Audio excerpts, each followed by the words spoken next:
Tuhan lahir dari penderitaan manusia. Itulah gagasan yang dijelaskan dalam buku sejarah Tuhan berikut ini. Dengan demikian, bisa jadi manusia sendirilah yang menciptakan konsep Tuhan. Awalnya ini adalah gagasan yang diutarakan oleh orang-orang ateis karena pandangan mereka yang menolak agama dan menolak konsep Tuhan seperti yang diperkenalkan oleh agama-agama selama ini. Selama ini kita banyak menghina orang ateis sebagai orang yang tidak paham agama, tidak paham teologi, dan tidak mengerti Tuhan. Padahal sebelum para ateis ini menolak sosok-sosok atau identitas Tuhan seperti yang diperkenalkan oleh agama, saya banyak menemukan fakta di lapangan bahwa orang ateis justru lebih teredukasi dan lebih mendalam melakukan riset terkait keimanan dan Tuhan ketimbang orang beragama itu sendiri. Alih-alih langsung percaya dan mengimani saja seperti pada orang-orang beragama pada umumnya, orang ateis justru memilih untuk menyelidiki dulu suatu doktrin sebelum memutuskan untuk mempercayainya atau tidak.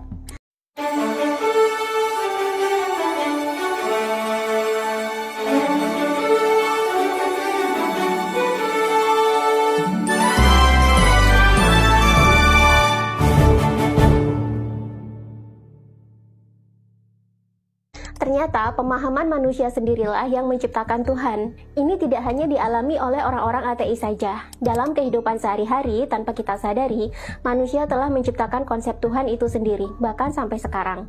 Dan konsep Tuhan ini selalu sesuai dengan kondisi zaman di kala itu. Bagaimana penjelasan selengkapnya? Sebelum lanjut, ada informasi menarik yang bisa kalian simak terlebih dahulu. Jika Anda mengalami kebangkitan spiritual, lalu punya intensi yang kuat untuk memperbaiki peradaban, punya keinginan untuk memutuskan karma leluhur dan membentuk DNA baru yang lebih sehat, Anda juga punya intensi yang kuat untuk kembali terkoneksi dengan leluhur dan kembali kepada ajaran kuno Nusantara, maka bisa jadi Anda adalah salah satu yang terpilih untuk membentuk tatanan dunia baru di Nusantara. Karena itu, jangan lupa untuk hadir di gathering tahun ini dengan tema Kebangkitan Nusantara bareng saya di beberapa kota, karena kita bakalan belak-belakan belajar kembali ilmu-ilmu rahasia Nusantara. Kita juga bakalan healing bareng dan meningkatkan kesadaran bersama untuk menyambut Nusantara sebagai mercusuar dunia. Abad 21 ini adalah waktunya Nusantara untuk kembali meraih masa kejayaannya. Baca deskripsi video dan daftarkan diri Anda sekarang karena seat untuk acara ini terbatas dan belum tentu akan saya adakan lagi. Saya tunggu kehadiran Anda semua di gathering offline tahun ini.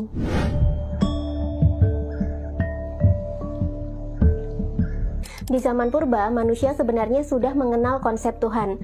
Tapi konsep Tuhannya itu berupa monoteisme yang sangat abstrak, tak terdefinisikan, tak terbayangkan, dan tak bisa digambarkan oleh panca indera manusia. Keterbatasan manusia di zaman purba ini membuat manusia purba tidak mampu mendeskripsikan Tuhan dalam rupa dan karya seni, sehingga Tuhan dibiarkan abstrak begitu saja.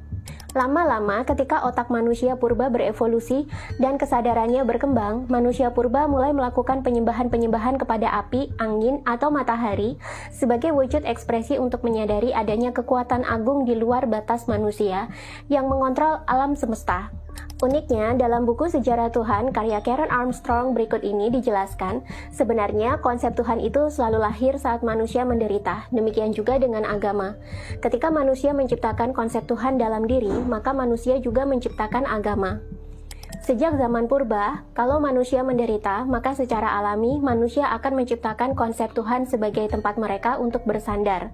Secara alami, manusia membutuhkan sandaran. Ketika manusia mengalami hal berat di luar kuasa mereka, manusia selalu berpikir bahwa hal berat tersebut hanya bisa diatasi oleh kekuatan yang lebih agung dibandingkan dengan mereka. Dan kekuatan yang lebih agung inilah yang dianggap sebagai Tuhan yang mengendalikan seluruh alam semesta ini. Dulu saat masih zaman purba, manusia berburu dan mengumpulkan makanan. Manusia harus bisa beradaptasi dengan kondisi alam dan cuaca yang berubah-ubah. Manusia harus bisa bertahan di tengah-tengah teriknya matahari, di tengah-tengah dinginnya malam, di tengah-tengah badai, dan tak jarang manusia juga harus bisa bertahan dari serangan hewan-hewan buas. Ini semua membuat manusia purba menderita. Saat mereka menderita, disitulah manusia purba mulai menyadari bahwa pasti ada sesuatu di luar kekuatan alamiah manusia yang bisa melindungi dan mengatasi ketakutan serta penderitaan mereka. Kekuatan itu begitu agung, dan kekuatan inilah yang membuat alam semesta itu bergerak dalam keteraturannya. Secara alamiah, manusia memerlukan sandaran, dan mereka pun mulai menyandarkan diri mereka kepada sosok yang lebih agung serta lebih tinggi ini. Inilah pertama kalinya konsep tentang Tuhan itu tercetus, dan di masa tersebut, karena manusia purba belumlah menjadi sebuah peradaban yang kaya dan teratur, kesadaran mereka juga tak bisa memahami Tuhan selain di dalam koridor bahwa Tuhan itu sebenarnya tunggal namun abstrak. Ini ternyata sejalan dengan konsep Tuhan dalam agama-agama monoteisme. Tuhan itu adalah sesuatu yang lebih besar, yang lebih kuat dan lebih agung. Tuhan adalah sesuatu yang tidak dapat digambarkan dengan jelas oleh manusia dan tidak bisa diindrakan. Namun manusia purba mulai menyadari kalau sosok agung yang begitu tinggi ini adalah tunggal atau esa. Karena itu para ahli sejarah berpendapat bahwa di zaman masyarakat purba, konsep agama purba yang dianut itu berupa agama monoteisme atau hanya menyembah satu bentuk Tuhan. Konsep Tuhan ini lantas berlanjut hingga kini, bahkan di zaman modern sekalipun, suka atau tidak, kalau kita mau jujur kepada diri kita sendiri, sebenarnya konsep Tuhan itu bisa muncul secara alami saat manusia sedang menderita.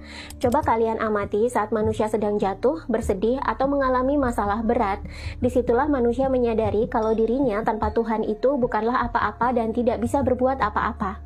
Secara alami, ketika manusia merasa tidak berdaya, maka konsep Tuhan ini akan muncul dari batin manusia, dan manusia akan mulai menyandarkan dirinya kepada konsep Tuhan ini.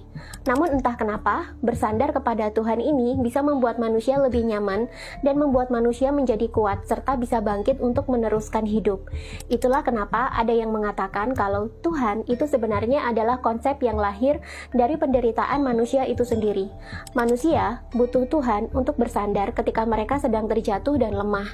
Lantas, apakah konsep Tuhan ini akan hilang ketika manusia sudah hidup makmur dan berkelimpahan serta berbahagia? Ternyata tidak.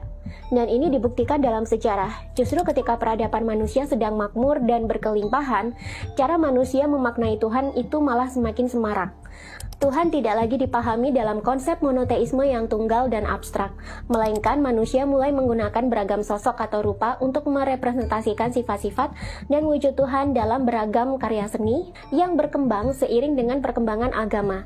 Inilah yang menjadi cikal bakal lahirnya bentuk agama politeisme, seperti agama-agama yang dianut masyarakat di era peradaban Mesopotamia, yakni Sumeria dan Babilonia, Mesir kuno, Hinduisme, Buddhisme, dan bentuk-bentuk agama politeisme lain di Asia sebelah timur dan selatan. Jika kita perhatikan di agama-agama politeisme ini, manusia mulai menggambarkan sosok dan sifat-sifat Tuhan dalam beragam wujud dewa dan dewi. Tuhan tak lagi dipandang sebagai sebuah sosok tunggal yang abstrak dan tak terdefinisikan. Di sini, seiring dengan semakin makmurnya manusia, kesadaran manusia juga semakin berkembang.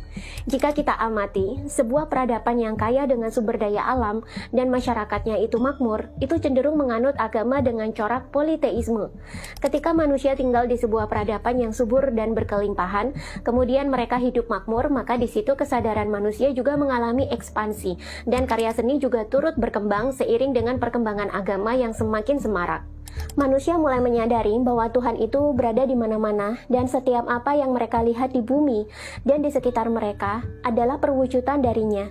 Manusia mulai timbul rasa syukur yang berlebih atas segala sesuatu. Kekaguman akan keteraturan dan kekuatan semesta sebagai ciptaannya lantas diwujudkan dalam beragam sosok dewa-dewi yang menjadi representasi dari sifat-sifat atau kekuatan Tuhan. Itulah kenapa dalam agama-agama politeisme kita mengenal adanya dewa angin, dewa air, dewa api, dewi kesuburan, dewi pengetahuan, dan masih banyak lagi. Secara hakikat, dewa dan dewi ini adalah wujud ekspresi kekaguman dan syukur manusia atas kekuatan dan corak Tuhan yang begitu agung dan beragam. Dan di peradaban yang subur, mereka cenderung merayakan keberagaman rasa kagum dan syukur ini dalam beragam bentuk upacara dan ritual.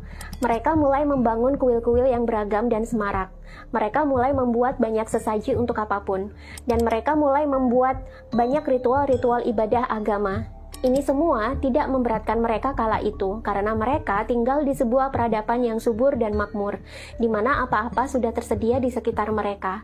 Mereka tinggal petik atau ambil, kemudian mereka akan menghaturkannya kembali kepada alam dalam bentuk sesaji sebagai wujud syukur terhadap Tuhan dan semesta. Seni dan kebudayaan juga berkembang. Jika kita boleh jujur, sebenarnya seni dan kebudayaan itu juga berkembang beriringan dengan agama.